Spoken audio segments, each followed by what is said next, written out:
Assalamualaikum warahmatullahi wabarakatuh.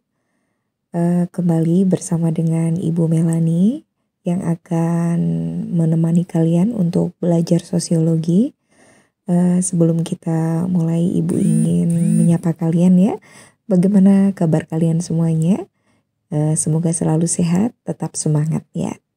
Anak-anakku kelas 10, kita masih pada bab yang sama, yakni tentang penelitian sosial. Tapi terkhusus pada kesempatan pagi hari ini kita akan membahas tentang menyusun dan menyajikan laporan hasil penelitian. Sebelum kita membahas lebih lanjut tentang menyusun dan menyajikan laporan hasil penelitian sosial, maka yang akan kita bahas adalah mengenai manfaat laporan penelitian.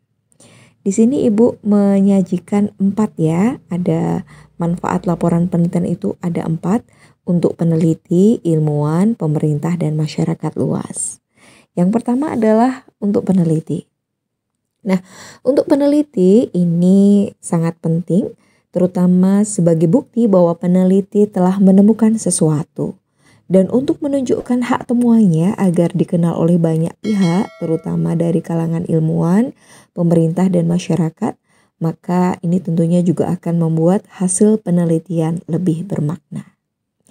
Kemudian, manfaat laporan penelitian untuk ilmuwan, untuk apa? Di sini dengan penemuan melalui penelitian, maka tentunya wawasan keilmuan suatu disiplin ilmu akan bertambah luas. Penambahan ilmu dapat digunakan dalam mengembangkan pengetahuan lebih lanjut. Kemudian, manfaat laporan penelitian bagi pemerintah, birokrat, dan pengambil keputusan, maka ini sangat penting, terutama informasi yang diperoleh melalui penelitian dapat berguna bagi upaya menentukan arah kebijakan dalam proses pembangunan yang terarah, karena memiliki dasar data yang cukup aktual. Dan yang terakhir, manfaat laporan penelitian untuk masyarakat luas, maka di sini dari hasil penelitian ini akan mendorong kehidupan manusia menjadi lebih meningkat, mudah, dan praktis. Misalnya dengan adanya penemuan listrik, telepon, ponsel, komputer, dan internet, maka ini akan semakin memudahkan kehidupan manusia. Kemudian selanjutnya adalah bentuk-bentuk laporan penelitian ya. Di sini Ibu menyajikan 4 ya. Yang pertama adalah skripsi, tesis, dan disertasi yang dilakukan oleh mahasiswa pada masa akhir studi. Biasanya skripsi, tesis maupun disertasi mempunyai bentuk khusus yang mengikuti aturan dan model tertentu yang ditetapkan oleh perguruan tinggi terkait. Kemudian ada publikasi ilmiah yang dilakukan oleh peneliti pada majalah ilmiah seperti jurnal, tesis, dan disertasi ya. Ini juga mempunyai tata aturan yang ketat ya dalam pola dan cara penulisannya. Kemudian yang ketiga ada laporan penelitian yang ditujukan kepada para pembuat keputusan atau bisa juga kebijaksanaan. Nah, dan yang keempat bentuk penulisan laporan hasil penelitian yang ditujukan kepada masyarakat awam. Biasanya laporan tersebut dimuat sebagai artikel dalam koran ya. Kemudian selanjutnya adalah bagaimana mengkomunikasikan laporan hasil penelitian. Mengkomunikasikan hasil penelitian, jadi setelah penelitian ini selesai dilaksanakan dan laporan awal selesai disusun, maka hasil penelitiannya perlu diseminarkan. Nah, seminar hasil penelitian ini dilaksanakan dalam rangka untuk mempresentasikan hasil penelitian kepada orang lain. Yang tujuan utamanya adalah untuk mengkomunikasikan hasil yang dicapai untuk ditanggapi oleh orang lain. Nah, di sini yang akan kita bahas yang pertama ya adalah presentasi ya.